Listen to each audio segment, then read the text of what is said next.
YouTube, coucou Alex. Salut. Bienvenue dans cette vidéo du vendredi qui sera la dernière de toute la vie. Non, pas du tout, c'est juste que la semaine prochaine, il n'y aura pas de vidéo parce que nous serons au Festival international des Jeux de Cannes, plus connu sous le nom du FIJ.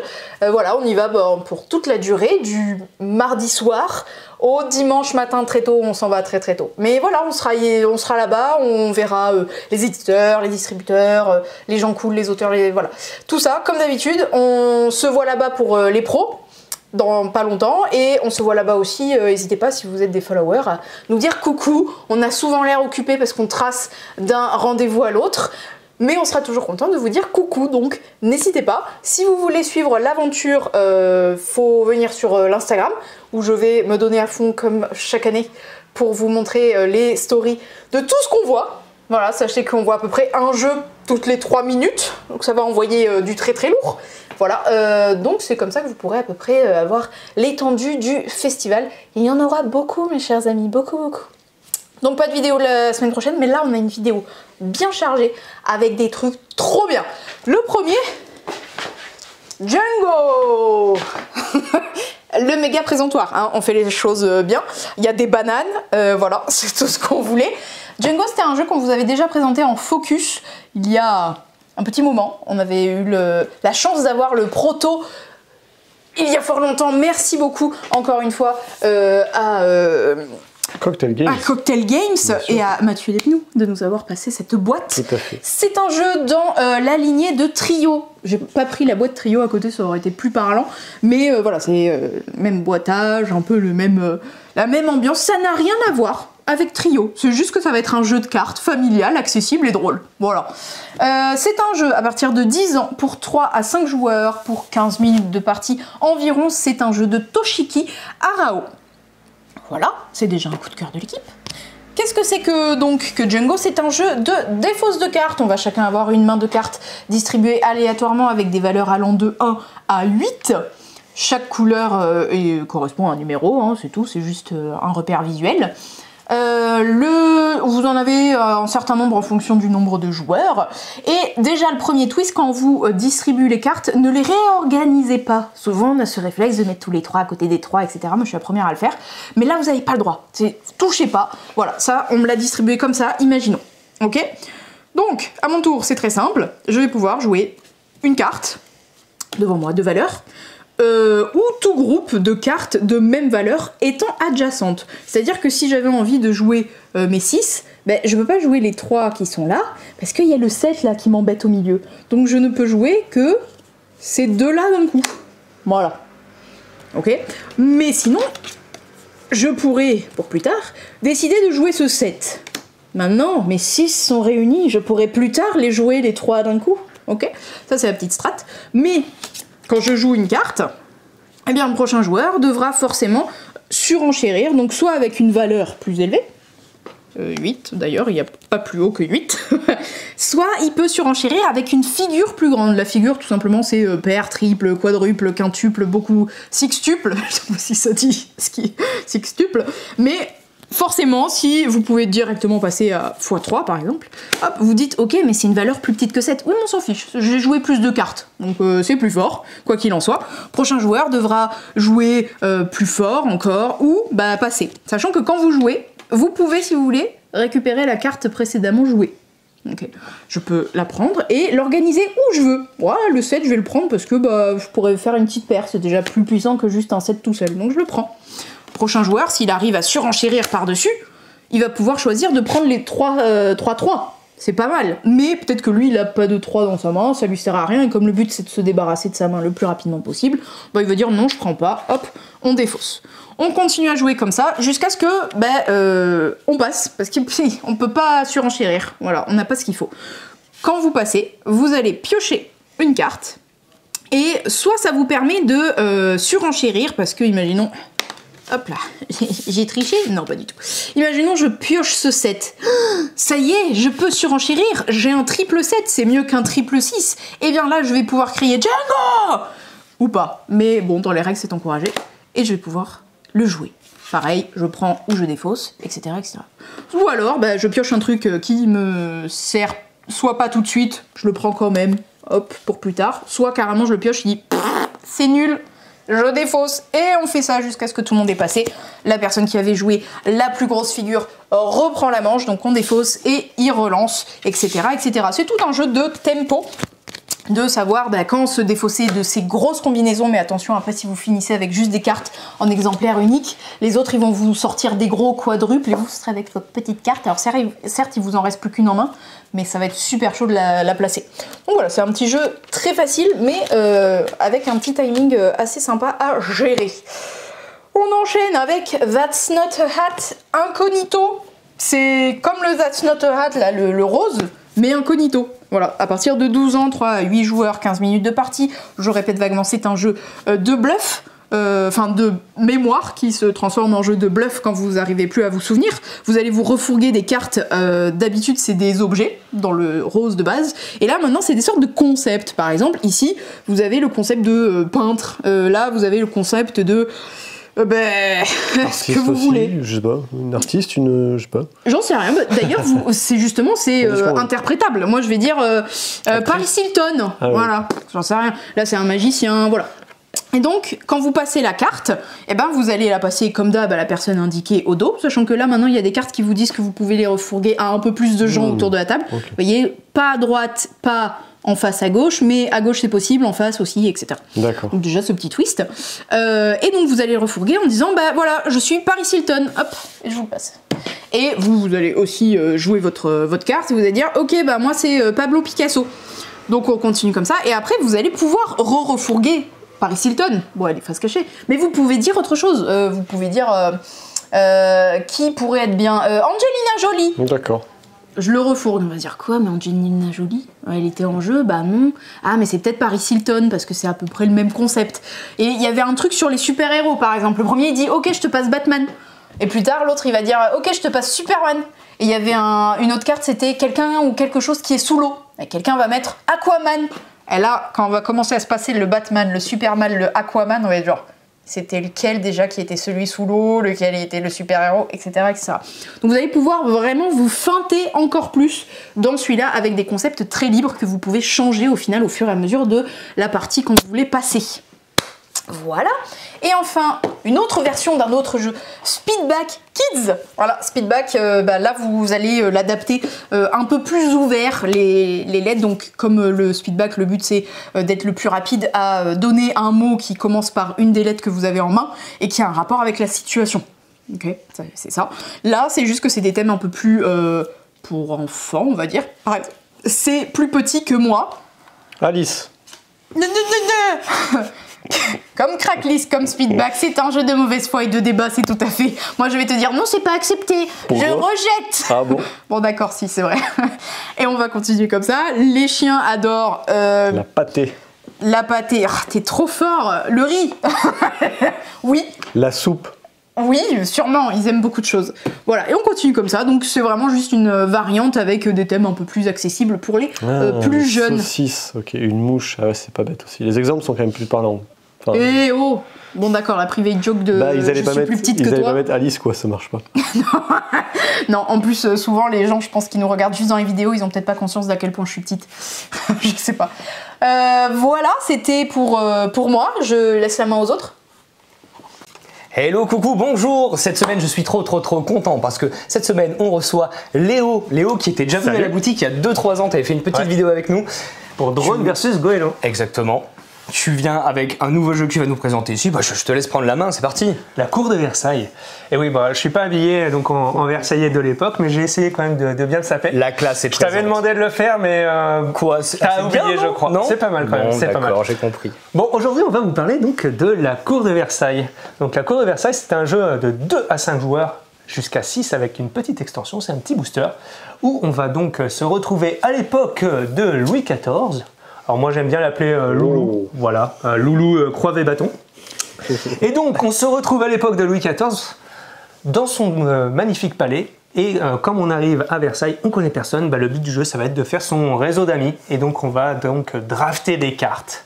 Donc drafter pour ceux qui ne connaissent pas, c'est j'ai des cartes en main, j'en choisis une, je la mets de côté. Tout le monde après se fait passer son paquet. Et puis au fur et à mesure on va créer son tableau de cartes. C'est donc ça le draft. Voilà, c'est donc ça le draft.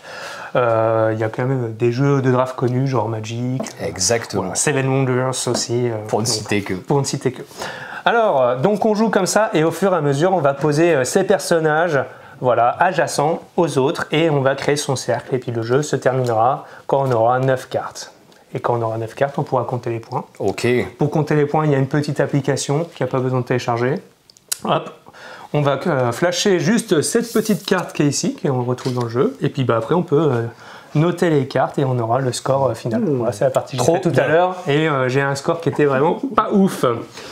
Et donc pour rentrer un peu plus en détail dans le jeu, on a aussi un petit livret d'anecdotes. Et en fait, c'est des informations supplémentaires pour avoir donc des petites anecdotes marrantes sur les personnages, voilà, apprendre des choses. Super, un vrai travail de recherche historique derrière, faut le dire. Parce que le jeu, voilà, c'est vraiment super. Chaque personnage est unique. Et chaque personnage a des pouvoirs en fonction de ce qu'ils ont fait. Donc, par exemple, on peut se dire Louis XIV, il gagne des points s'il est au centre de ton cercle, il aime bien être au centre de l'attention. Il gagne des points par favorite, il aime bien les favorites. Alors que Madame de Montespan, qui est une de ses favorites principales, elle ne gagne pas de points s'il y a des favorites avec elle. La jalousie est présente. Et Madame de Montespan et Madame de Maintenon se détestent, donc ils perdent des points si on les a ensemble. Voilà. Et ces cartes-là sont mises de côté. Pourquoi? Parce que en fait, c'est des cartes qu'on récupérera au fur et à mesure de la partie. Donc au tour 3, 6 et 9, on va pouvoir échanger une de ces cartes contre un des big boss, voilà. Mais que si on remplit les conditions. Donc là, les conditions, c'est avoir le maximum de ces deux cachets de cire. Les cachets de cire, on les retrouve sur les cartes personnages. Donc on a les favorites, les érudits sont là, le clergé, le militaire, les hommes d'État, la noblesse et le poison. Donc il faut faire attention quand on joue, de bien récupérer les bons cachets de cire pour pouvoir récupérer des big boss. En même temps, on a aussi des cartes qui peuvent s'associer entre eux. Et puis, on est quand même à l'époque de Versailles. Il y a certaines cartes qui vont faire des fourberies, genre voler des cartes, en détruire. Oui, cool. On n'est pas là que pour être sympa. Et à la fin de la partie, on a aussi le militaire. Oui, c'est important d'avoir quand même de la puissance militaire. Donc le joueur ou la joueuse qui a le plus de militaires gagne plus 7 points bonus et celui qui en a le moins perd moins 7. Il y a une petite variante à 2 joueurs. C'est plus 3, moins 3, avec des cartes un peu particulières aussi sur les comptes tours. On aura des informations supplémentaires à récupérer. Donc voilà pour la mécanique très globale. Après, je vous invite à tester le jeu, c'est toujours plus parlant. Oui. Trop bien, moi je suis juste trop content. Le reste de l'équipe aussi, c'est pour ça qu'on a tout fait en sorte pour que Léo vienne et t'es venu, ça fait vraiment plaisir. On est sur ce genre de jeu, on va construire son petit tableau, c'est toujours satisfaisant. Par contre, on va pas être chacun dans son coin, il va y avoir de l'interaction. Il y a un peu d'interaction. Il y a pas mal d'interaction, ça va dépendre des cartes forcément. Ça dépend des cartes, surtout qu'il y a quand même 60 cartes dans le jeu de base, 60 personnages différents, 10 personnages en plus dans la petite extension. Et voilà, donc suivant ce qu'on joue, c'est plus ou moins compliqué de réussir à avoir tous les personnages qui s'associent entre eux. Donc il y a 2 modes de jeu. Le petit salon, on va mettre un nombre de personnages restreint en fonction des joueurs, et le grand bal où on joue toutes les cartes. Ok, d'accord. Donc des fois, on attend absolument Fouquet qui ne viendra jamais. Alors évidemment, comme dans tous les jeux comme ça de construction de tableaux avec des personnages, la thématique est tellement bien choisie. Évidemment, nous, c'est ce qui nous a attiré dans un premier temps. Quand même, bien sûr, on s'était projeté sur la mécanique. C'est vraiment top qu'il y ait ce petit livret, qu'on finisse par s'attacher au personnage, à se dire oui, pourquoi il fait ça comme effet, tiens, je vais aller voir dans le livret. Ça fait comme ces jeux, un petit peu comme moi je pense à Sky Team, je pense à Wingspan, où au début on se dit la thématique pourquoi pas, et puis après 3-4 parties, on va s'intéresser à la thématique et on finit par la vivre. Voilà ce que j'ai à dire là-dessus, parce que c'est vraiment ce qui m'a donné envie en priorité. C'est cool. On va refaire une partie après, là on est d'accord? Bien sûr, là c'était une explication un peu rapide pour vous donner un avant-goût. D'ailleurs, en petit bonus, je suis venu accompagner donc de Louis de France avec une illustration et en effet métallisé. Voilà, cette carte est unique, il n'y en a qu'une seule au monde. Et cette carte sera pour l'un des abonnés de la chaîne YouTube ou un client de la boutique. Pour ce faire, donc déjà qui était Louis de France? Louis de France, c'est le fils de Louis XIV. Et donc ce fils-là, c'est le grand dauphin. Le dauphin, c'est celui qui va succéder donc au roi. Et il a un record.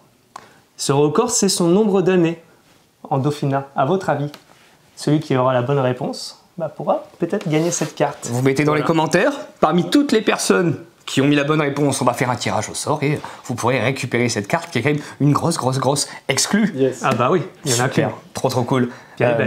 Merci beaucoup Léo. Le jeu arrive à la boutique donc ce vendredi au moment où la vidéo sort. Et puis on peut passer à la suite de la vidéo. À bientôt. Bonjour, bonne joueur. Nul. Voilà. J'aurais essayé. Hein. Ouais. En temps normal, j'y arrive, c'est juste, j'ai vu ta tête. J'espère que vous allez tous très très bien. On vient de voir un petit extrait avec Léo Blandin qui est passé nous voir la semaine dernière. Et ça y est, il est là, la cour de Versailles. Il est enfin arrivé. On lui a même mis le petit coup de cœur. Jeu des cartes Bordeaux. Entre temps, on a fait plein de parties parce qu'on est complètement tombé accro au jeu. Oui. Qu'est-ce que c'est satisfaisant comme jeu, un petit peu de draft, un petit peu de construction de tableau 3x3. C'est des mechas qu'on a déjà vus, qu'on a même vus récemment. Mais par contre, bah c'est trop bien. Voilà. De toute façon, j'arrête pas de répéter que c'est trop bien et que la thématique est cool. Donc bon, je vais pas répéter ça, mais je serais quand même très très tenté. On va revenir sur certains trucs dont je sais plus si on les a dit ou pas. On va pouvoir vous montrer le petit livret avec les différents personnages et leur histoire, parce que au bout de une ou deux parties, je vous mets totalement au défi de ne pas avoir envie de comprendre pourquoi machin peut pas être dans le même tableau que machin, ou que machin et machin peut-être ont des histoires de coucherie, ou bref, voilà, c'est toujours le même exemple que je donne, hein, c'est génial, c'est bien plus riche que ça. Et l'appli qui permet de compter les points, je sais plus si on en avait parlé, donc au cas où juste j'en reparle ou j'en parle. Petite appli, une fois que vous avez fini votre carré de 3x3, vous allumez l'appli, vous allez mettre les numéros des cartes que vous avez, ça vous calcule votre score. C'est trop bien, c'est vraiment trop bien. Voilà, la cour de Versailles est disponible chez Jeux des cartes Bordeaux et on est bien content. Juste à côté, on a installé Mesos, un jeu de Yaniv Kahana et Simone Luciani. Rien que un jeu illustré par Kerry Aitken, c'est Gigamic qui nous propose, mais c'est un jeu crânio à la base. À partir de 10 ans, on est donc dans ce qu'on appelle la typologie des jeux initiés pour 2 à 5 personnes. Je pense que ça va être plus sympa de jouer à plus nombreux que 2. Je pense que 3, oui. Déjà, parce que c'est un jeu où on peut quand même pas mal s'embêter les uns les autres. Oui. Quand je dis pas mal, c'est vraiment pas mal. Et donc ça va bien chouiner, ça va bien se plaindre autour de la table. Et plus il y a de monde qui se plaint, et plus on aime ça. C'est un peu le contraire de Paléo. Paléo, on est à la préhistoire, on est des tribus d'hommes préhistoriques et on est tous ensemble, on veut survivre. Là, juste votre tribu. Celle des autres, vous voulez pas qu'elle survive. Hein. Alors ça se trouve, le Mésozoïque, c'est pas du tout la préhistoire et je suis en train de dire n'importe quoi. Écoute, jamais je suis en train de dire n'importe quoi. Et vous connaissez en histoire de cette époque, mais surtout mettez-le en commentaire, ça va m'intéresser.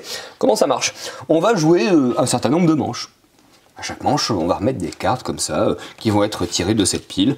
Puis dans cette pile, au préalable, on a mélangé les cartes et on les a réparties par âge. 1, 2, 3. Au fond, il y a les petites cartes événements. Pim, ce sera la fin de la partie. Au sein d'une même manche, comment ça va fonctionner? Et bien ici, on a nos petits totems. Alors j'ai fait une mise en place pour 4 personnes. La personne qui est en haut va pouvoir commencer à se poser sur l'un des emplacements. Donc on va dire que par exemple, cette personne, elle veut aller là. Et puis cette personne-là, on va faire du haut vers le bas, elle veut aller là. Cette personne-là, elle veut aller... On va dire qu'elle veut aller là. Et puis cette personne-là, elle veut aller là. Ok. Et maintenant, on va résoudre. On va résoudre de gauche à droite. Haut vers le bas, puis gauche vers droite. Ici, on vous dit que vous prenez de la nourriture. Petit jeton de nourriture, comme ceci. Et puis ensuite, vous allez vous poser au sommet de la colonne ici. Je reprends de la nourriture. J'ai gagné 5 nourritures ce tour-ci. Clac. Ça va être utile, la nourriture, oui. Hein, sans trop vous spoiler. Hop, on continue. Ici, on me dit que je prends une carte. En haut, il y a une ligne du haut, il y a une ligne du bas, on va revenir là-dessus. Je ne prends qu'une carte. Par contre, comme je me suis mis plus tôt dans la ligne, je vais avoir plus de choix. Et plus on va être tard dans la ligne, moins on va avoir de choix, mais potentiellement, on va pouvoir récupérer plus de cartes. Mais des fois, vous visez une carte en particulier, vous avez été un petit peu gourmand, puis quand vous arrivez, elle n'est plus là. Peut-être parce qu'elle intéressait un autre joueur, peut-être que ça l'intéressait pas plus que ça, mais que ça lui a dit de vous l'enlever, parce que c'est rigolo. Bien sûr. Donc mettons, je prends cette carte, hop là je vais la mettre devant moi, je viens là, hop, je prends un de nourriture, c'est pas mal. Cette personne prend une carte en haut, en bas, cette personne prend 2 cartes en haut, une carte en bas, on s'est tous repositionnés. À la dernière place, ça coûte de la nourriture, ou sinon on perd des points, c'est rigolo. Et puis ces cartes qu'on a récupérées, on va les mettre devant nous, on va créer un tableau. Ce sont les personnages qui vont être dans notre tribu / village. Il y a des habitations. Oui. Donc on peut dire village.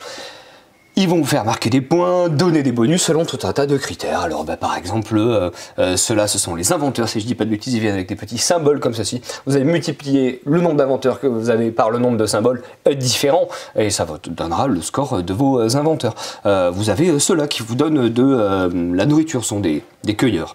Lors de la phase d'événement, c'est pas vraiment une phase, mais lors de l'événement où il faut nourrir vos personnages, sur la phase de subsistance, si je dis pas de bêtises, -3 à nourrir par cueilleur, pas mal du tout. Mais en soi, ça vous fait pas gagner forcément des points. Vous avez les chamans, ils vous donnent des petits symboles comme ceci d'étoiles, 1, 2, peut-être 3, je sais plus trop. Alors évidemment, on va avancer dans les âges, on va avoir des cartes de plus en plus puissantes, hein, ça va monter en puissance.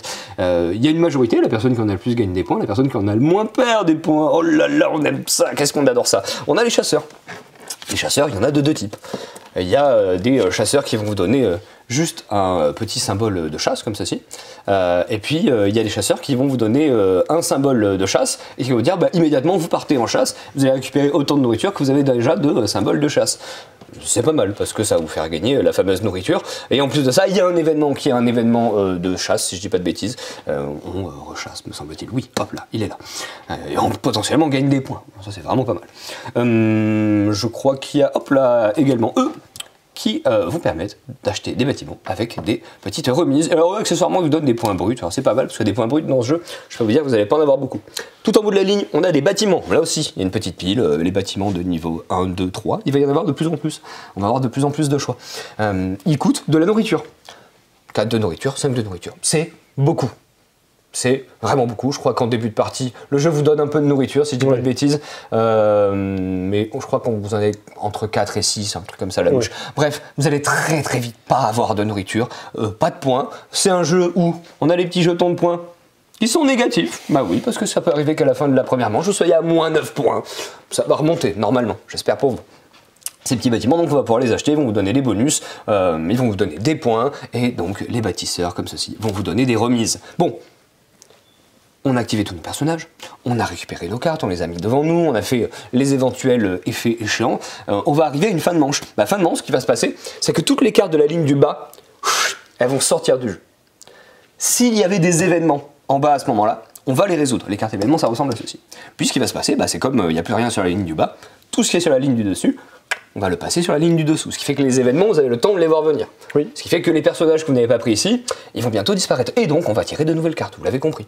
Les événements, bah voilà, vous avez les événements de subsistance, il va falloir nourrir des gens, et sinon vous perdez des points, d'où les points négatifs. L'événement de chasse, il y a l'événement des chamans, et il y a l'événement des artistes. Oui, j'y ai pas pensé, parce qu'il n'y a pas d'artistes ici dans le marché, mais je vous promets, il y a des artistes. Les artistes, ça fonctionne un petit peu comme les chamans. Il vous en faut un certain nombre, c'est l'événement qui va vous le dire.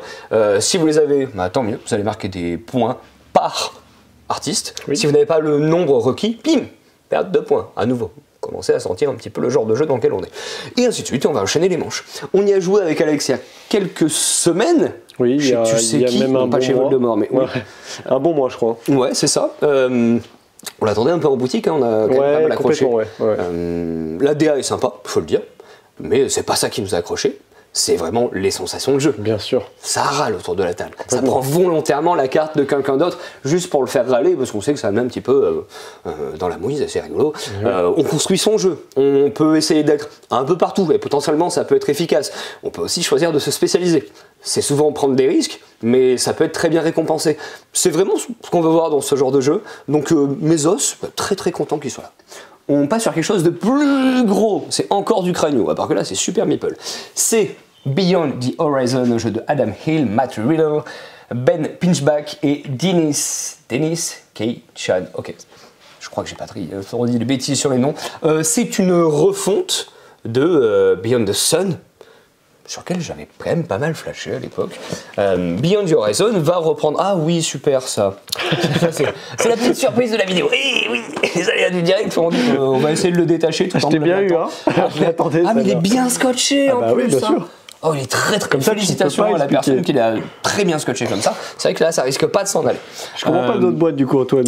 Et c'est dommage, parce que les autres boîtes, c'est quand même très très pratique. Surtout là, il est plutôt bien fait. Bon, c'est pas grave, on va s'adapter. Beyond the Horizon, c'était un jeu qui avait une thématique SF du 4X avec un gros focus sur l'arbre de technologie, qui est un petit peu le cœur du jeu. C'est vrai qu'il était très bien fait, cet arbre de technologie. C'était méchant comme jeu. C'était un gros jeu expert. Oui. Vraiment un gros jeu, hein, qui prend de la place, qui prend du temps, qui prend des neurones, hein, qui ne reviendront jamais, ils sont perdus à vie ces neurones-là. Mais on pouvait faire de l'interaction vraiment méchant, ce qui est rare dans les jeux un peu de cet acabit en général. Dans la refonte, Beyond the Horizon, c'est moins méchant, voire pas méchant. En fait, On va pouvoir voler des opportunités potentiellement aux autres joueurs. J'ai dépensé les bonnes ressources, j'étais au bon endroit au bon moment. Bah, j'ai pris les bonus que vous n'aurez pas, mais ça c'est bien normal. Mais on ne pourra pas supprimer ou bloquer complètement des choses aux autres joueurs. En gros, on a un petit pion qui est notre pion d'action, et quand c'est mon tour, je vais le déplacer de l'action où il est pour aller le mettre sur une autre action différente. Comprendre, on ne peut pas faire 2 fois la même action, ça vous oblige. Les actions, eh ben, il va y avoir par exemple le fait de développer une technologie. Développer une technologie, on a une espèce de grand plateau qu'il faut imaginer parce qu'il est là derrière, donc je ne peux pas vous le montrer. Avec des cartes de technologie qu'on a tirées au hasard, il y a les technologies de niveau 1, il y a des petits embranchements comme ça, hop là, il y a un peu plus de technologie de niveau 2, gros embranchement encore, technologie de niveau 3 et 4 si je dis pas de bêtises. Au début on voit que les 1 et les 4 sont un peu particulières, ça vous donne des conditions de scoring supplémentaires. Et donc on va se poser, si j'ai appris cette technologie, ça m'ouvre potentiellement sur 2 autres technologies qu'on a tirées au hasard, et si j'apprends l'une des 2, hop, ça m'ouvre encore sur des technologies de niveau supérieur, etc. Quand j'apprends une technologie, je la découvre, je suis la première personne, pim, j'ai un bonus. Les autres joueurs, ils pourront venir aussi sur cette technologie pour y avoir accès, ça leur donnera un bonus, des actions la plupart du temps, des actions qui sont un peu mieux que les actions de base qui sont sur le plateau, mais ils n'ont plus le bonus de découverte forcément. Ce qu'on va pouvoir faire aussi, c'est se déplacer sur un plateau, alors là c'est très bien parce que le petit promo set qui est scotché au dos, c'est ce qu'on va voir. Un plateau constitué de petites tuiles hexagonales comme ceci, avec nos pions qui ressemblent à ceci, on va pouvoir progresser, se déplacer. Soit on va envoyer nos personnages sur des lieux parce qu'on veut les coloniser ou fortifier. En gros, vos personnages, je vais dire, soit c'est des colons, soit c'est des soldats, et ils vont pas faire exactement la même chose. Ça, vous allez pouvoir dire, moi j'ai envie d'aller là où il n'y a rien, là vous allez tirer une tuile, et comme vous êtes la personne qui a découvert cette zone, vous allez recevoir le petit bonus indiqué. Admettons, j'ai mes petits pionniers, mes colons sur une tuile, je vais pouvoir payer un coup, et je vais pouvoir me poser pour dire, voilà, c'est nous qui avons colonisé cette zone. Un autre joueur, ou moi-même, peut venir dans cette zone qui a été colonisée et mettre des fortifications. Ça va donner un autre bonus. Mais en gros, moi, quand je veux fortifier, il faut que j'aille sur quelque chose qui a été déjà colonisé par moi-même ou quelqu'un d'autre. On va comme ça explorer, construire des choses. L'une des actions, c'est de construire des bâtiments, donc mettre des nouvelles hexagones comme ceci. D'ailleurs, je crois que c'est ceux-là. Ils ressemblent à ceci précisément. Un ranch, par exemple, par-dessus une tuile basique, et donc ça va offrir de nouvelles possibilités, etc. etc. On est sur du jeu, sur du 4X, en fait, finalement, avec l'aspect guerre, l'aspect combat qui est quasiment absent, au final. Donc un 3X, je crois que ça se dit. Juste à côté, Mission Aldébaran, un jeu de François Bachelard, illustré par Mara. Il a une petite histoire, ce jeu. Si vous connaissez, si vous avez déjà entendu parler de François Bachelard, vous l'avez peut-être entendu via une histoire pas cool qui lui est arrivée il y a quelques années. Ça commence à remonter. Il a créé un jeu qui reprenait plus ou moins la trame du film Alien, le premier, oui. Et il y a une histoire de plagiat. Si ça vous intéresse, renseignez-vous, vous allez trouver des articles, des interviews là-dessus, bref. Le projet, du coup, était un petit peu tombé à l'eau, perdu. Et puis, quelques années après, François Bachelard, il a monté sa maison d'édition, qu'il a appelée Nostromo, du nom du jeu plagié en question. Et un petit pied de nez, en fait, quelque part. Les choses faisant, il a eu envie de refaire ce jeu, à part qu'il n'avait pas le nommé Nostromo chez la maison d'édition Nostromo, du coup il s'appelle Mission Aldébaran. Et donc on retrouve cet univers du premier film Alien, à part que on va jouer des chats et que le Alien c'est un chien. Parce que pourquoi pas au final. J'ai galéré à trouver quoi que ce soit concernant les règles du jeu. C'est-à-dire que là en fait... si j'avais voulu faire les choses bien jusqu'au bout, j'aurais ouvert une boîte pour avoir les règles. Là, on ne pouvait pas se le permettre dans l'immédiat, donc je ne vais pas du tout rentrer dans le détail des règles. C'est vraiment dommage d'avoir rien trouvé nulle part, mais même pas un petit PDF de règles, ça aurait été fort pratique. C'est bien dommage. Je peux quand même vous en parler rapidement néanmoins. On va jouer 3 manches de plus ou moins un quart d'heure, ce qui fait que ça va durer plus ou moins 45 minutes. C'est un jeu d'ambiance stratégie, donc à partir de 10 ans, pour 3 à 8 personnes. On va avoir le Nostromo comme ceci qui est constitué de salles, donc le Nostromo. Je dis le Nostromo parce que dans Alien c'est le Nostromo, oui. On a le Nostromo en tête. Si vous avez vu le film, si vous n'avez pas vu le film, vous comprenez rien du tout à ce que je raconte. Mais en gros, on joue des explorateurs / ouvriers de l'espace. On a ramené une bébête pas très cool dans le ventre de l'un d'entre nous. Il se trouve que la bébête, elle est sortie du ventre et elle aimerait bien rentrer dans le ventre de quelqu'un d'autre. Voilà. Là, je pense que c'est le pire résumé du film Alien de tous les temps, mais ça vous permet de comprendre de quoi il s'agit. Bon, ben là, la bébête, c'est un chien et nous, on est des chats. Le joueur qui joue l'alien va fermer les yeux, va avoir un petit chrono pour aller récupérer des ressources, se cacher, etc. Et ensuite, hop, il va avoir un certain nombre de déplacements d'action pour essayer de soit faire en sorte qu'on puisse pas récupérer ses ressources, soit pour essayer de nous bouffer, par exemple. Voilà en gros l'idée. Parmi nous, il y a, alors, je ne sais pas si c'est à chaque partie ou de temps en temps, potentiellement, un traître. Dans le film, c'est une sorte de robot. Un androïde. Un androïde. Mais j'essaye de ne pas rentrer dans les détails. J'essaie de rester générique, d'accord. Tout le monde n'a pas vu Alien. Le 8e passager, si vous ne l'avez pas vu, c'est bien dommage. Il y a peut-être des raisons aussi, parce qu'il y a un film de science-fiction et d'horreur. Ça ne parlera pas à tout le monde. Si vous ne l'avez pas vu, il faut arrêter cette vidéo, regardez Alien et après revenez. Qu'est-ce que j'aime ce film, moi. Bon, bref. Parmi nous, il y a potentiellement un traître, et lui, son but, c'est de faire en sorte qu'on s'en sorte pas. Et surtout qu'on n'arrive pas à se débarrasser de l'alien. Oui, parce qu'on peut se débarrasser de l'alien, c'est l'une des conditions de victoire, en gros. Hein. Voilà pour mission Aldébaran. Ce que j'aime bien, c'est que, notamment là, comme les humains sont remplacés par des chats, oui. Du coup, le chat du film, oui. c'est devenu un hamster. Ah, mais j'avais pas du tout capté. C'est génial. C'est génial, ok. C'est drôle. Il y a une sorte de transposition de mammifères très intéressante. Est-ce qu'on n'irait pas du côté du JDR? Actu JDR, qu'est-ce qu'on l'aime ce jingle. Alice m'a quasiment tout préparé, parce qu'il y a pas mal de trucs cette semaine, et du coup quand il y a pas mal de trucs, le risque c'est de tout oublier, mais je crois qu'elle a fait ça super bien et que j'ai à peu près tout sous les yeux, ou presque. C'est parti. Cette semaine on a reçu Expédition Substratum, un jeu de rôle qu'on peut jouer en solo, mais aussi à plusieurs. C'est ce genre de jeu de rôle où vous allez avoir les grandes lignes de l'histoire, et en fait vous allez écrire une sorte de journal de bord, de journal intime, c'est vous qui voyez, en l'occurrence c'est plutôt un journal de bord qui est adapté, et vous allez inventer, parce que c'est quand même l'idée d'un jeu de rôle, les pans de l'histoire manquants, et en vous faisant guider par le livret, par des dés et par des cartes, vous allez écrire votre histoire, qui sera, on l'espère, unique et passionnante. Des cartes, un paquet de 54 cartes, classique, celui que vous voulez, et des dés, en gros le classique Donjons et Dragons.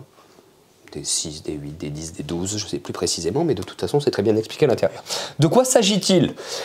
L'expédition Substratum, c'est l'expédition à laquelle nous allons participer, parce qu'il y a une anomalie qui est apparue au centre de la Terre, et donc, grâce à cette espèce de vaisseau / machinerie foreuse, on ne sait pas trop ce que c'est, je ne sais pas trop comment la qualifier, on va descendre dans les entrailles de la Terre, on va essayer d'annuler, faire disparaître, comprendre cette anomalie. Voilà en gros l'idée. On va rencontrer des choses sur notre route, des manifestations de l'anomalie, des formations géologiques que l'on n'a jamais vues, des créatures que l'on n'a jamais vues et pour lesquelles nous ne sommes absolument pas préparés. Et on va essayer donc de sauver le monde de cette anomalie. Pourquoi, comment, ça c'est vous qui allez le déterminer. C'est toute la magie de cette gamme-là. Je le précise, c'est les fondations de l'imaginaire. C'est fabriqué en France, imprimé en France, pas très loin de chez l'éditeur, quelque chose comme à 500 mètres. Donc c'est un livre qui a fait peu de kilomètres avant d'arriver chez vous. Ça c'est toujours agréable.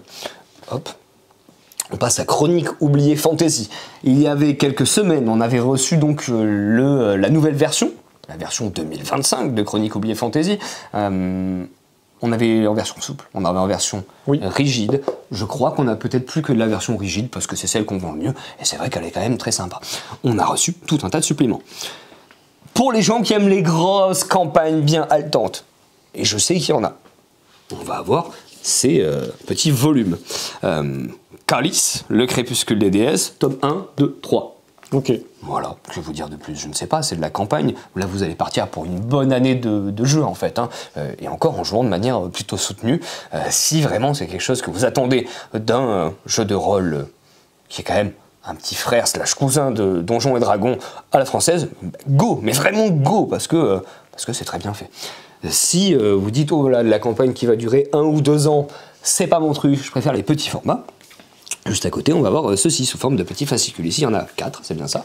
Je crois que je les ai mis dans l'ordre. Oui, parce qu'il y a un ordre, on dirait pas comme ceci. Ils sont pas numérotés. Parce que je peux prendre n'importe lequel, par exemple celui-ci, et en faire un scénario. Alors, il y a quand même, l'air de rien, il y a de la page. On le sait tous, quand on est MJ ou même joueur de scénario, avec 3 bouts de ficelle, 2 intrigues, ça peut durer 12 heures. Donc là, ça peut durer 3 heures comme ça peut en durer 15. Ok, mais si j'ai quand même envie de connecter tout ça, eh ben, il vous est proposé de les faire dans l'ordre et que ça soit une mini-campagne. Et ça, c'est vraiment trop bien. Donc, volume 1, 2, 3, 4. On a reçu également Star Wars, l'ère de la rébellion, le kit d'initiation. Tout est dans le titre, d'accord. On va jouer donc les gentils de l'Empire. Et on doit écraser les méchants de la rébellion. C'est ça, hein, si je dis pas de bêtises, Alex. Bref, tout est dans le titre. On joue la rébellion. C'est Star Wars, le jeu de rôle. On va trouver tout le matériel nécessaire, y compris les dés que c'est pas toujours facile de les commander et de les avoir à la boutique. Donc là, ils sont directement dans la boîte, la question se pose pas. Et puis ce qui est bien fait, c'est que vous avez, comme toujours, hein, ça n'invente rien, mais c'est toujours cool, tout le matériel pour jouer, les règles de base qui suffisent totalement à jouer, qui seront complétées par les règles du livre de base, des pré-tirés, etc., etc. Juste avant, on a vu Chronique oubliée Fantasy. Et on reste dans l'Heroic Fantasy. À part que là, on va chez Pathfinder. Pathfinder 2e édition qui commence à prendre pas mal de place, qui commence à dépasser Donjons et Dragons, l'air de rien. Alors c'est probablement dû au fait que les bouquins sont 2 à 3 fois plus épais, hein, notamment Kingmaker. On peut construire des abris anti-atomiques avec Kingmaker, il n'y a pas de problème, ça résiste aux tempêtes, à tout. Hop. Une campagne qui se nomme Les 7 fléaux de Pointe-Sable. Pointe-Sable, plutôt ambiance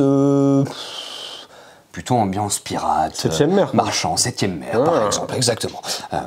La campagne, qui pareil, va vous durer un bon bout de temps, je vous le garantis, et le guide des joueurs, parce que Pathfinder, c'est toujours ultra complet en termes d'univers. D'ailleurs, c'est ultra complet tout court, Pathfinder, parce que les règles, alors on les a pas là en ce moment, c'est dommage, mais le livret de règles, c'est à peu près ça. Il y a beaucoup trop d'options de personnages, mais il y a une quantité folle. Mais en plus de ça, l'univers est super bien bossé, et l'univers évolue. Contrairement par exemple à Donjons et Dragons, on continue à le comparer, mais il y a des raisons pour ça. Donjons et Dragons, c'est plutôt un multivers, hein, il y a un côté un peu bac à sable, vous voulez jouer dans quel univers, celui-là, ou celui que vous voulez inventer. Pathfinder, il y a un univers bien défini. Voilà donc, comment s'appelle-t-il? Les 7 fléaux de Pointe-Sable, et on peut passer de l'autre côté. Bonjour, bonjour, bonsoir, bonjour, bonne joueuse. C'est pas compliqué à dire quand même. Je cherche le jeu qui est peut-être moi, je sais pas ce que tu cherches. Je cherche Rivals. On a reçu Rivals. Ok, c'est une grosse boîte, on va la trouver. C'est pas dans les jeux coop. Okay. C'est pas dans les jeux coop. Sauf que je m'étais pas préparé. C'est pas dans les jeux à deux non plus. Alors, ce qu'on va faire, on va faire une chasse au trésor. Alice, tu sais où est-ce qu'il est, Rivals? Bien sûr que je sais, puisque je l'ai rangé. Ah, Alice l'a rangé. Alors attendez. C'est quoi les principales mécaniques de ce jeu? C'est un Battle Royale et c'est du deck building. Un peu de deck building. Oh, c'est fou! Deck building, c'est où? Elle l'a mis par là. Alors c'est vrai qu'à côté du rayon, finalement, c'est vrai qu'en plus je regardais par là. À côté du rayon deck building, ça peut être pas mal. Même si le deck building, alors c'est une des mécaniques du jeu dans Rivals, mais c'est pas non plus une mécanique, on va dire, qui met en avant le jeu, mais c'est comme une sorte un petit peu d'outil. Ok, c'est pas la mécanique phare, mais il y en a. Non, mais ça sert quand même, et ça sert très bien le jeu, parce qu'il y aura aussi notamment, donc, en fait c'est un jeu dans lequel, à la manière d'un Battle Royale, c'est un jeu dans lequel on va explorer une map déjà, ce qui n'est pas toujours le cas, parce que les derniers Battle Royale qu'on a eu, je crois que c'était plutôt Super Fantasy Brawl, de mémoire. Ok. Donc là, pour le coup, on explore une carte, ce qu'on ne fait pas dans Fantasy Brawl par exemple, et on va essayer notamment de zigouiller les autres. Alors le mieux, c'est de gagner des points de victoire, vous pouvez le faire de différentes manières, et quand on gagne des points de victoire, il faut en atteindre 5, et dans ce cas-là, je gagne la partie. Mais si vous zigouillez, ou si les gens se zigouillent entre eux, si vous êtes le dernier en jeu, vous gagnez forcément. Ok. Je reviens quand même sur des infos. Donc c'est un jeu pour 2 à 6 joueurs, et c'est un jeu de Baptiste Roux, Maxime, alors Skio je pense, Léonard Rebel et Sami Jaffar. Il me semble que Sami Jaffar c'est un illustrateur, mais peut-être que j'extrapole, je sais pas.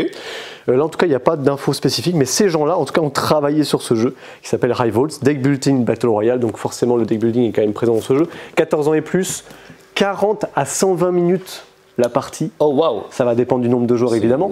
Je pense, oui effectivement, pour 2 à 6 joueurs comme je le disais, donc je ne vais pas évidemment rentrer dans les détails, chaque joueur aura son petit personnage, on va pouvoir se déplacer sur un plateau qui va du coup se révéler petit à petit. Sur le plateau, on va notamment retrouver des types de terrain, entre guillemets. Et notamment, on va pouvoir y récupérer des ressources que vous allez pouvoir utiliser pour justement, entre autres, vous optimiser votre personnage, potentiellement gagner des points de victoire, mais aussi vous allez avoir la possibilité d'acquérir des cartes durant la partie, et c'est ça qui va créer ce côté deck building, et c'est grâce à ça que vous allez pouvoir optimiser vos actions qui de base ne sont pas très intéressantes. En vrai, je peux pas en dire plus que ça, parce qu'après il faut que je rentre dans le détail des combos de cartes. Ce que je trouve très cool, c'est qu'à la fin d'une manche, quand on a joué, vous allez tirer une carte, et ça va vous indiquer avec un système de dés aléatoire, quelle tuile en fait sur lequel il va apparaître notamment des fans, donc c'est là que ça va obtenir des petits objectifs, des espèces de, comme dans Small World Underground, une espèce d'objectif commun à tous qui va driver un peu les zones intéressantes. Et notamment, la zone aussi va se restreindre. Vous allez tirer une carte qui vous indiquer en fait quelle tuile on va virer. Ce qui fait que petit à petit, comme dans un Battle Royale, le terrain se réduit, donc forcément vous êtes enclin à vous retrouver par les objectifs dessinés sur le plateau et par le terrain qui réduit. Et en plus, si vous êtes sur une tuile de terrain qui est censé se barrer, bah vous devez vous déplacer sur une tuile adjacente, mais vous perdez des points de vie. Voilà globalement pour le jeu, je ne vais pas rentrer plus dans le détail parce qu'après, je risque de vous perdre. Mais au moins, on a une nouvelle proposition de jeu de Battle Royale qu'on n'avait plus forcément à la boutique. Et oui, je me suis coupé les cheveux. Voilà, je sais que les gens regardaient la vidéo, ils disaient « il y a un nouveau gars, t'as vu le nouveau gars chez Jeux d'écart ?» Oui, j'ai rafraîchi la nuque, ça fait du bien. Surtout il a une nouvelle chemise, c'est quoi? C'est pas ça, les gens ils étaient perdus, ils écoutaient plus Revolts en fait, ils me regardaient, c'est là, mais c'est qui ce mec en fait?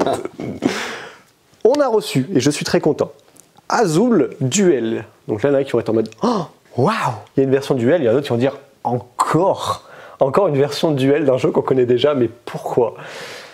J'ai pas la réponse du pourquoi. Pourquoi? Parce que moi déjà je trouve que ça me titille dans le sens où je me dis ok, c'est qu'ils doivent proposer quelque chose de nouveau, novateur, je sais pas, mais de différent de la boîte de base. Et effectivement, là-dessus, on a une mécanique, je trouve en tout cas le gros plus pour moi, c'est pas forcément la manière de compter les points ou la structure du plateau, c'est surtout la prise qui devient très intéressante au niveau des fabriques.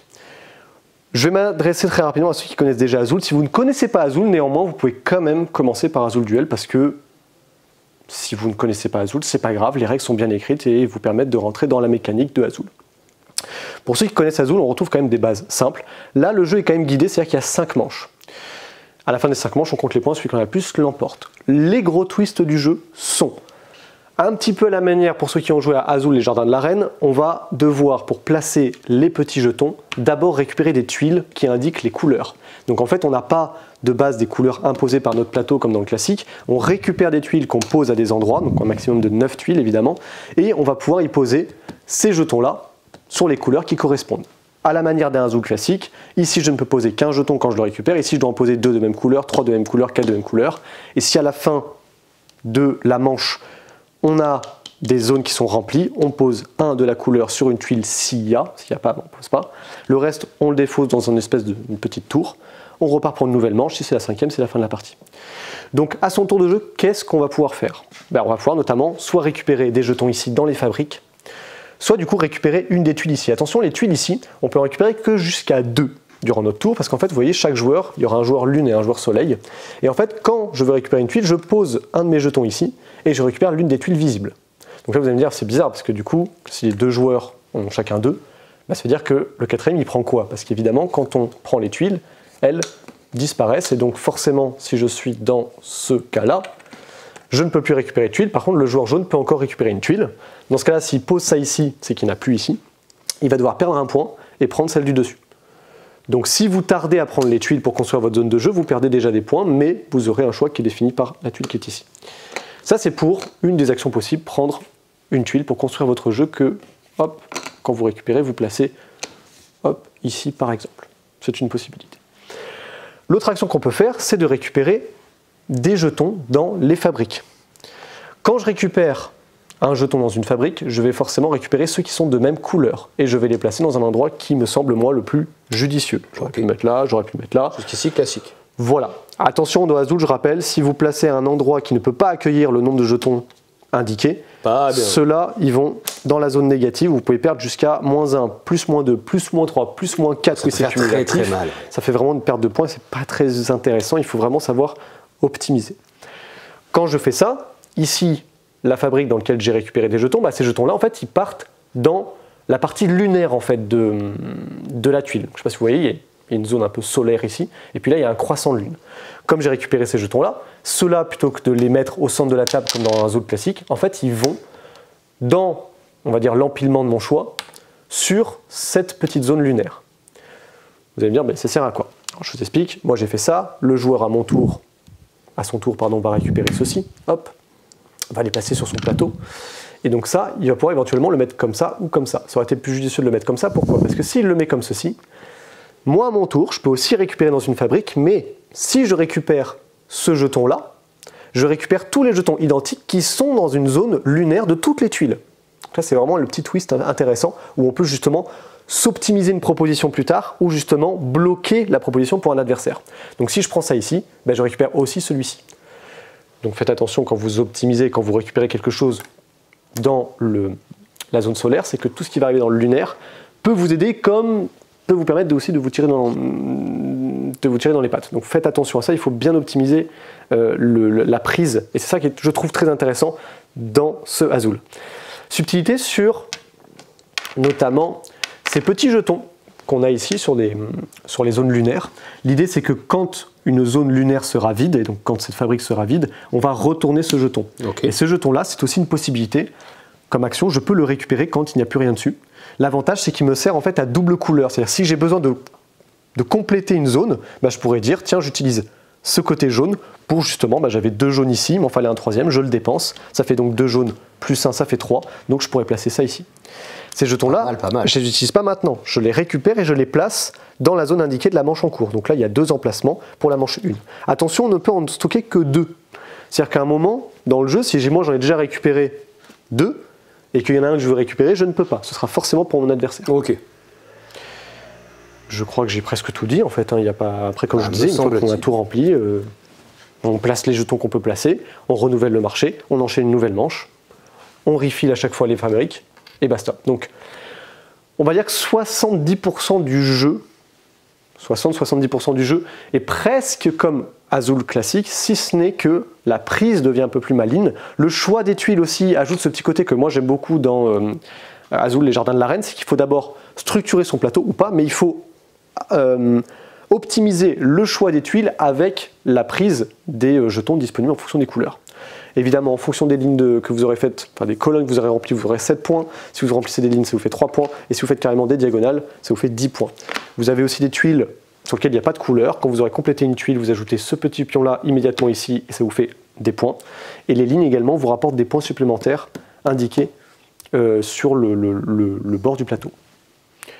Voilà, j'espère que j'ai été assez clair et concis pour Azul Duel. J'y ai pas encore joué. Franchement, très très efficace. Moi, je suis assez preneur de ce genre de jeu en termes d'optimisation et de prise de décision quand il y a des dilemmes sur les fabriques notamment. Ça, j'aime beaucoup. Ici, on a reçu plein de jeux enfants de la marque qu'on appelle Kibuzu. Voilà, tout simplement. Ici, on a des jeux donc à partir de 3 ans, ici à partir de 5 ans, et ici, de mémoire, c'est à partir de 4 ans, mais peut-être que je vois maintenant 5 ans. C'est 6 ans, en fait, on les a classés tout simplement par ordre d'âge, en fait.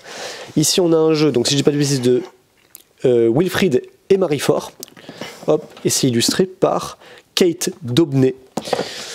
Un jeu de forêt, alors tout bête, c'est à partir de 3 ans, c'est très très efficace. Moi j'aime bien ce genre de jeu, il y a un petit côté downforce pour petits. Ici en fait on va avoir chacun un animal qui va commencer ici au bout du plateau. Le but c'est d'arriver jusqu'à l'arbre ici, jusqu'à la prairie. Pour ça en fait, quand on va avancer, pour faire avancer en tout cas son pion, on va tirer un jeton. Ce jeton, il va avoir 2 côtés, soit un arbre jaune mettons et un arbre rouge. Ça veut dire que je vais pouvoir moi me déplacer jusqu'à l'arbre jaune, mais tous les autres joueurs le feront aussi. Donc il faut que j'ai un dilemme à me dire, l'arbre rouge me ferait avancer de 3 cases, mais lui avancera que d'une case, et l'autre joueur, par exemple, avancera de 5 cases. Donc dilemme, j'avance de 3, mais j'ai un adversaire qui avance de 5. Est-ce que je le garde? De l'autre côté, j'ai peut-être un arbre qui me fait avancer que de 2, mais les autres avanceront peut-être que de 1. Donc, petit dilemme sur est-ce que je prends l'arbre ou est-ce que je prends tel arbre ou tel autre. Okay. On peut piocher également des jetons de nourriture. Les jetons de nourriture, en fait, vous allez, moi je trouve le côté chafouin très sympa, vous allez les placer sur l'arbre qui est dessiné sur la tuile, et les jetons de nourriture en fait ralentissent les adversaires, parce que si jamais ils doivent avancer sur une piste mais qu'il y a un jeton de nourriture qui croise leur chemin, ils sont obligés de s'arrêter, ils mangent l'objet, en fait, ils mangent la nourriture. Donc en fait, ça ralentit la progression de vos adversaires. Moi, je trouve ce système-là très cool. Ça donne envie en fait de dire ah toi t'es vachement avancé, bah tu sais quoi, je te mets un champignon sur la route, comme ça si jamais t'avances, bah t'avanceras pas trop. Baladino, je trouve le jeu de mots très cool. C'est un jeu dans lequel, comme son nom l'indique, on va balader des dinosaures, tout simplement. Un jeu à partir de 5 ans, 15 minutes la partie. C'est vraiment des jeux très très accessibles et très rapides. Ici, en fait, on a un plateau sur lequel on va avoir 2 pions qui se déplacent. On a notre pion, donc notre pion de personnage, et son dinosaure. Le but, c'est que le dinosaure, il arrive jusqu'au bout du parc. Le truc, c'est que vous allez à chaque tour pouvoir lancer un dé pour indiquer de combien de cases va se déplacer tel personnage ou tel autre. Parfois, c'est indiqué, c'est imposé que c'est le dinosaure qui doit avancer. Le truc, c'est que quand vous allez avancer votre personnage, il ne faut pas que votre dinosaure il s'éloigne trop, sinon votre personnage va tirer sur la laisse et ramener votre dinosaure. Donc il faut toujours garder un équilibre entre l'avancée de votre pion et l'avancée du dinosaure. Globalement, je ne rentre pas plus dans les détails, il y a des petits effets, quand vous arrêtez sur des bancs, vous gagnez des effets comme rejouer pour faire avancer votre dino d'une case de plus, bref. Il y a plein de petits effets très cool, mais honnêtement, je trouve que le jeu a l'avantage de proposer un jeu avec un principe simple, c'est-à-dire qu'il y a un déplacement, mais sur 2 pions. Et ça, je trouve qu'à partir de 5 ans, c'est assez cool d'avoir ce genre d'originalité dans les jeux comme ça pour enfants. Mission Savane, qui pour moi est, j'allais dire, le meilleur de la gamme. En tout cas, à mon sens, je trouve qu'il a titillé ma curiosité, entre guillemets. Et j'ai beaucoup aimé le côté coopératif. Et surtout, il y a pas mal de dilemmes, il y a pas mal de choix. Et je pense qu'on peut littéralement perdre la partie. Moi, c'est juste que bon, j'ai un peu l'habitude des jeux experts, donc j'avoue que celui-ci, je me suis bien débrouillé. C'est un jeu dans lequel on va devoir sauver des animaux qui sont dans des cages. Et pour ça, on doit tirer des jetons. Quand je tire un jeton dans le sac, il va y avoir toujours un animal représenté ainsi qu'une clé d'une couleur qui peut représenter la couleur qui peut correspondre à la couleur d'une cage. Et donc l'idée, c'est que si je tire par exemple, je sais pas moi, une girafe violette avec une clé violette, et ben je peux soit libérer une girafe quelconque, par exemple une girafe dans une cage rouge, je peux la libérer. Je peux libérer soit une girafe, soit je peux libérer une cage violette, soit je pourrais libérer une cage qui est violette et qui en plus a une girafe dedans. C'est vraiment, soit je fais soit l'un, soit l'autre, soit si les deux correspondent, c'est mieux. Pourquoi c'est mieux? Parce que ça permettra justement de ne pas rajouter des... Comment on peut appeler ça? Des méchants braconniers. Voilà, merci, j'avais plus le mot. Ça ralentira la progression des braconniers. Si je libère un animal, bah à chaque fois je vais le placer sur ce plateau. Il va falloir en libérer 12 à chaque fois. Plus vous allez libérer d'animaux, plus vous risquez de rajouter des braconniers. Parce qu'il y a un moment où sur la tuile 5, vous rajoutez des braconniers. Et le problème, c'est que du coup, les braconniers peuvent se rajouter dans votre sac. Quand vous piochez un braconnier depuis le sac, il y en a 4 au début, mais il y a un 5e qui peut arriver, vous allez le placer sur la piste qui est ici. Si vous piochez le 4e braconnier, bah c'est perdu. Donc il faut ralentir la progression des braconniers. Il faut surtout récupérer les animaux en fonction de ce que vous allez piocher comme clé par rapport à la couleur et par rapport à l'animal. Et ce que j'aime bien dans le jeu, c'est que ça c'est le mode facile, et de l'autre côté il y a un mode difficile, où en fonction de l'agencement des animaux, vous devez faire attention parce que certains animaux devront être placés à tel endroit et pas à un autre. Et notamment une mécanique de jeu qui se retrouve sur les 2 plateaux, c'est que les animaux peuvent être adjacents les uns aux autres, mais s'ils le sont, ils font du vacarme en fait, ils font du bruit, et du coup ça fait amener des braconniers. Okay. Et donc, quand vous libérez des animaux, faites attention à ne pas libérer un lion si vous allez forcément le poser à côté d'un lion. Typiquement, si là je libère une girafe, c'est embêtant parce que du coup je vais le placer là. Et donc le braconnier va se mettre dedans et il y a une girafe au-dessus. Donc adjacent, donc braconnier qui va aussi revenir dans le sac. Donc il faut faire attention à l'adjacence et à ce que vous libérez. Donc il y a vraiment un tempo très malin. Et je trouve que sous ces airs de jeu un peu enfant à partir de 5 ans, bah c'est un jeu, je pense qu'en famille, on peut vraiment s'éclater. Mais de toute façon, là, pour moi, il y a des dinosaures. Donc c'est sûr que sur Baladino, par exemple, je m'éclate aussi. On va emmener promener des dinosaures. Vraiment meilleure thématique de la Terre. On va faire comme le passe-temps, on va se mettre par terre. J'aime bien, on est pas mal là. Et on va retirer nos chaussures. Non, on va laisser ça à Simon. Parce qu'en plus, lui, il y a des chaussettes très cool. Potion Express. Potion Express, c'est un jeu d'Élodie Clément et de Théo Rivière, illustré par Karine Hinder, ou Indé, je sais pas comment on dit, Hinder, je pense. À partir de 6 ans, 15 minutes la partie, 2 à 4 joueurs. Jeu relativement simple de collection. On va essayer de faire des potions. Donc en fait, on va essayer de réaliser des potions qui sont des objectifs présents sous une forme de marmite, en fait, qui demandent des ingrédients bien précis. Okay. Et on va avoir un tableau de cartes. De mémoire, c'est 9 cartes. Ce tableau de cartes va représenter à la fois des cartes aléatoirement face cachée et ou du coup face visible. Et à votre tour de jeu, vous aurez une baguette à placer dans une ligne, en fait, donc en face d'une ligne de cartes. Et vous allez récupérer des cartes, face cachée ou face visible. Mais vous choisissez en gros un type de carte face cachée ou face visible, vous récupérez toutes ces cartes de la ligne que vous venez de pointer. Quand vous récupérez ces cartes, vous allez du coup récupérer des ingrédients. Si ces ingrédients matchent avec la potion, bah, du coup vous réalisez la commande. Et si c'est votre deuxième potion que vous réalisez, bah, vous gagnez la partie. D'accord. C'est extrêmement simple, un jeu de collection, entre guillemets, de collection, de réalisation d'objectifs. Par contre, il y a un suspense de se dire, bah tiens, là je vais prendre dans cette ligne-là que des cartes face cachée. Pourquoi ? Parce qu'en fait, si je pointe une ligne qui a 2 cartes face visible et une carte face cachée, je peux décider soit de prendre la carte face cachée, mais j'en ai qu'une, soit je prends les 2 cartes face visible. C'est-à-dire qu'en fait, je choisis un type de carte, face cachée ou face visible, et je prends la totalité. Mais si je prends 2 cartes face visible, les cartes qui vont être rajoutées face cachée. Donc du coup, elles vont être placées à l'inverse de ce qui a été récupéré. Et donc ça change à chaque fois la grille de cartes. Et donc ça offre du choix différent pour le joueur qui arrive juste après. Voilà, petit jeu de collection de cartes et de réalisation d'objectifs pour les enfants à partir de 6 ans. Mais pareil, je trouve qu'en famille, ça fonctionne aussi très très bien. Est-ce qu'on a autre chose à présenter ou... Pas ici, il va falloir se relever. Oui, tout à fait. Et je te passe la caméra, c'est bien Oui, ça ? tout à fait. Okay, tu veux le faire oui, comme ça, c'est bon. Ouais, ça m'a l'air pas trop mal. Oui, c'est parfait. Okay. Trop bien cette semaine. C'est trop de jeux cool. Il y a plein de trucs cool en fait. Il y a des semaines, il y a 3 jeux, il y a des semaines où il y a 15 jeux, et dans les 15 jeux, on a envie de mettre 5 coups de cœur. Exactement. C'est fou. Donc, vous en doutez, c'est le cas de Balconia, un jeu de Paul Schultz illustré par Natalia Efremonia. Et j'arrive pas à voir la typo si c'est un Y, un W ou un J, tu vois. J'essaie de lire avec toi, mais je ne sais pas. Mais c'est une très jolie. Alors moi je vois Efremouna. On va dire je vois un U. Voilà, je suis navré. Mais et Alice, très jolie typo néanmoins. Tu as une théorie là-dessus ? Ah, alors ça me fait bien plaisir que tu m'amènes ça. Je cherche le nom de l'illustratrice. L'illustratrice, là pardon. Oui. Natalia Efremouna. J'avais une tête de moi-même qui traînait quelque part. Ouais. Alors, c'est pas un U, puisqu'il y a un U de l'autre côté et que c'est pas ça. Donc c'est O. Elle est forte. Efremova. C'est toujours délicat quand on met la petite recommandation comme ça. Et moi, j'ai pas envie de cacher quand il y a des trop jolies illustrations, quand il y a des petits détails ou quoi. Et là, il y en a partout. Mais ça va, il y avait un endroit où il n'y avait pas grand-chose ici. Ok, donc, reprenons. Un jeu pour 2, il est dans le rayon des jeux à 2. Du coup, mes recommandations d'Antoine, parce que la plupart de mes recommandations dans la boutique sont au rayon des jeux à 2, je crois que j'aime bien ça. Un jeu Red Cat et Ori Games en version française. C'est un jeu dans lequel on va avoir un immeuble comme ceci. On va jouer chacun de notre côté et on va aller poser des petits carrés comme ceci qui vont nous offrir des faces avec des balcons. Ces balcons, ils vont nous faire marquer des points selon tout un tas de petits critères. Ils vont eux-mêmes fournir des images, des personnages, des chats, des fleurs, de la musique, des notes de musique, etc. Qui peuvent être elles-mêmes pris en compte par les autres balcons. Ça paraît nébuleux comme ça, je vais vous montrer comment on joue et vous allez voir que c'est très très simple.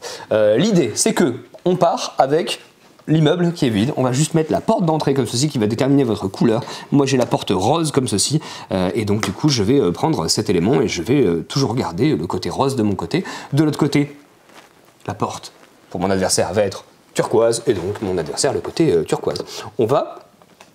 Il faut imaginer qu'au début c'est vide, tirer un petit jeton comme ceci, hop là, j'ai tiré le 14, et du coup ce qui se passe, c'est que je vais prendre le petit carré 14 comme ceci, et je vais le poser ici, sur la petite zone de sélection. C'est moi qui choisis la manière dont je vais le poser. Alors ici on voit qu'il y a 3 chats. Ici on voit qu'il y a, alors moi j'appelle ça des paravents, mais c'est clairement pas des paravents. Non. Ça s'appelle un storban. Bien sûr.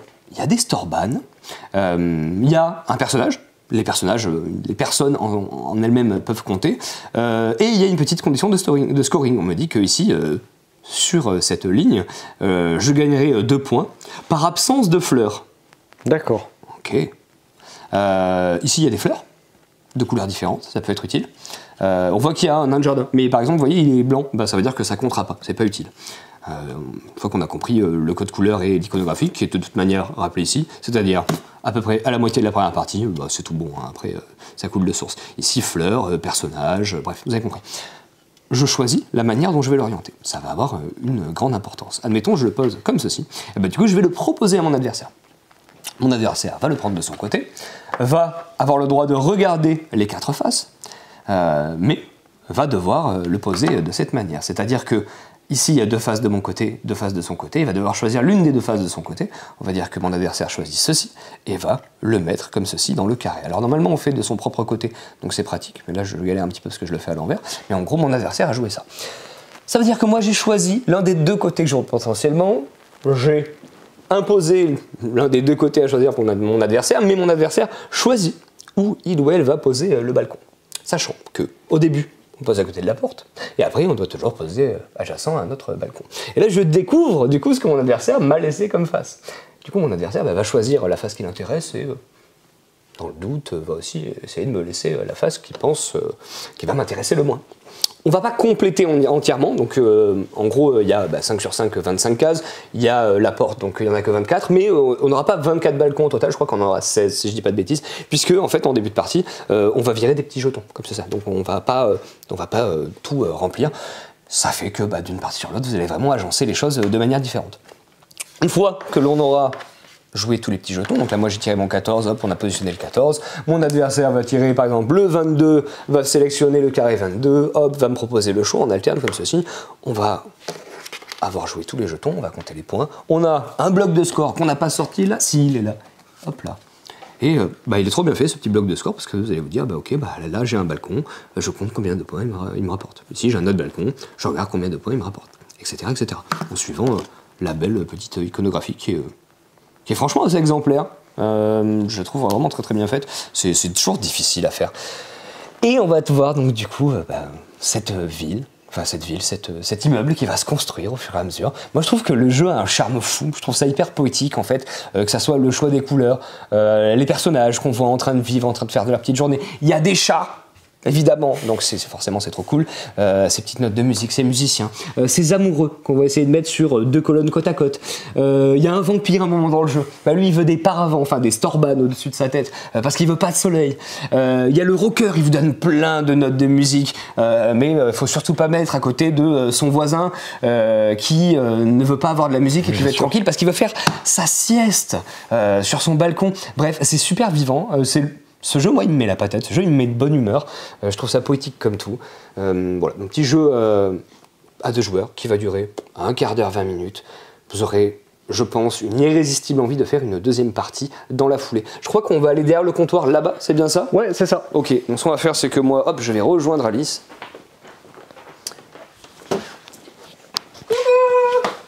Coucou. Tu tiens? Je tiens le micro. Eh ben tu tiens le micro. Retour en stock de Apérol, voilà, le jeu de rôle de l'apéro. Exactement. Voilà, mais il n'y a que Foudre au ciel. Ok. Il n'y a pas Cthulhu. Non. Voilà. C'est celui qu'on vendait le plus, j'espère qu'on va quand même récupérer l'autre. Voilà, un jour. On a le retour de Boop. Petit jeu à 2 d'affrontement avec des chats, hein Antoine? Jeu à 2, chat, c'est validé. Un jeu de logique en gros, abstrait, où on se pousse les petits chats et les chatons du En plus, ils ont la couleur de plateau. mes chats. Ah bah oui. Qui se battent aussi pour la place sur le lit. Ce jeu, c'est ma vie, en fait. Voilà. Retour en stock, point rupture, juste comme ça. Flip 7. C'est en rupture jusqu'en mai. On en a plus beaucoup. Donc en rupture chez notre fournisseur, mais nous, on en a un petit peu en stock. Un tout petit peu encore. Ça va aller vite, c'est-à-dire que bon, on veut pas vous mettre la pression, mais si vous hésitiez, n'hésitez pas trop longtemps. Voilà, parce qu'il n'y aura pas de réimpression avant mai. Donc voilà, juste pour prévenir. Ça part très très vite. Très, très pour l'instant, on le vend mieux que Skyjo. Ou Skijo, ou Skio. Bref, On verra ça dans le on top vend vente. mieux et on espère qu'il soit premier parce que ça change et ça fait plaisir. Voilà. Nouveauté, extension de Hit, le jeu de voiture. Moi j'aurais dit Het. En tout cas, on prononce bien le H, ça c'est certain. Voilà, jeu de course de voiture d'époque, hein, un peu. Ouais, complètement. Voilà, Formule 1. 2 nouveaux plateaux.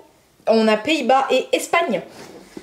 Hop, voilà, ça peut se... Du coup, maintenant, vous pouvez jouer jusqu'à 7 avec cette extension. Et 8 si vous avez aussi Heavy Rain, l'autre extension déjà. Ça fait beaucoup de joueurs, hein, ça fait beaucoup de joueurs. Tant mieux, parce qu'il y a plein d'interactions, c'est assez bienvenu. Exactement, et c'est assez rare les jeux de stratégie à beaucoup. Ah ouais, c'est clair. Je te raconte pas la table, quoi. Ah oui, la table. Enfin, les tables, il faut 2 tables, c'est sûr. Différence, j'ai pu avoir des infos vite fait sur les Pays-Bas. Les Pays-Bas, en gros, vous avez genre une méga ligne droite où ça vous dit allez-y, bombez à fond. Ah, mais ouais. juste après, vous avez des méga virages ultra traîtres. Ah, d'accord. Voilà. Je regarde pas sur le bon Non. plateau, je suis en mode. Mais ah ouais, Génial. incroyable les Pays-Bas. Non, c'est Non, l'Espagne, c'est un peu. celui-là. Là, apparemment, il y a une méga ligne droite où, voilà, où ça encourage. C'est là où vous pouvez prendre la méga vitesse, mais il faut savoir anticiper avant les virages de l'enfer. Là, ça, c'est Espagne. C'est là où j'ai eu le moins d'infos. J'ai vraiment pas trouvé autre chose que attention, il y a des tunnels. Fiez-vous à votre instinct pour la pénombre.